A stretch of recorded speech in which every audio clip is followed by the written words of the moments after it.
rifles, overturned ox carts, the trail of evacuation and destruction. There had been corpses too, teeming with flies, usually old people who had collapsed in flight. But it was clear that the countryside was not as deserted as it seemed. Here and there foliage stirred, figures appeared and disappeared among the olive trees. Several times shots had been fired, and once at least the balls had flown near enough for discomfort. The peasants were fleeing from the invader, but many of the men were staying behind to harass him as best they could. The ordinanza, or militiamen, were also in evidence, in woolen caps, short brown cloaks and threadbare breeches, armed with anything from butcher's knives to old blunderbusses, and riding wild, ragged ponies. They arrived suddenly in clouds of dust, or wheeled against the skyline, blowing briefly on crescent-shaped homs. Twice the Englishman had had to produce his papers, in spite of his Portuguese escort. He did not fancy the fate of any stragglers of the invading army. But then the behaviour of the invading army had invited every sort of retaliation. It was a mild September night, but no moon. A few mist clouds drifted across the spangled stars. They reached a dried-up riverbed beneath a cliff, and the leading soldier dismounted and cast about him like a bird dog seeking a new scent. The Englishmen waited patiently.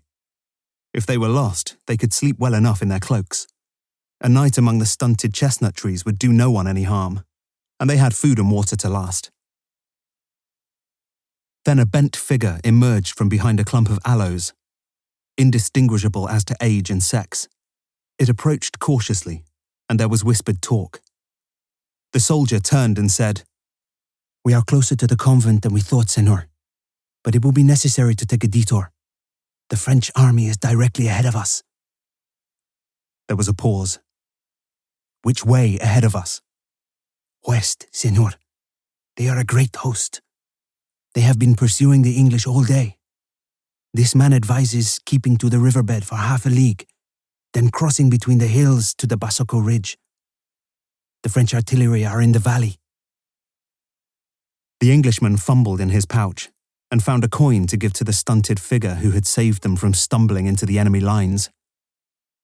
Since he had a fair appreciation of the value of his own freedom, the coin was a large one, and the ragged shadow was suitably overcome, and went off bowing backwards into the darkness that had hatched him.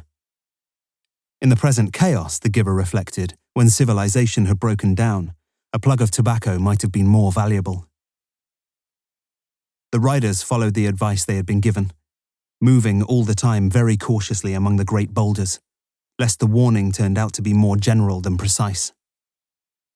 Ever and again the leading soldier would halt his horse and listen for the telltale sounds that might warn them they were running into an encamped enemy.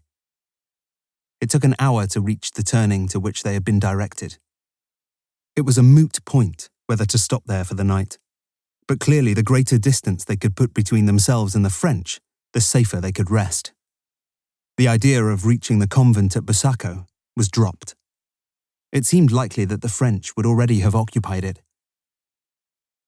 As the evening advanced, a cool wind got up off the sea, which was only a few miles distant, and the riders made better use of their cloaks. They began to climb, first among hillocks, then diagonally up and across a sharp and rocky ridge.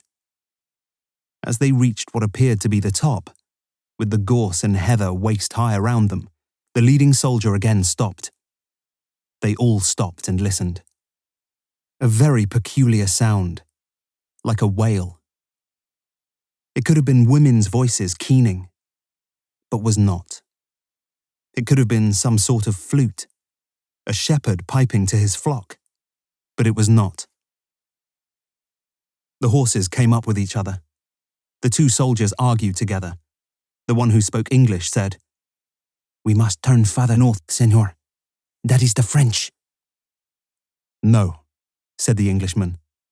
"I do not believe that is the French." "Then what?" "Let us see for ourselves." "No, no! We shall be captured. We shall be shot down." "Then wait here," said the Englishman. "Or follow me, but slowly, 50 paces behind. Then if I am wrong, you can still see to your own freedom."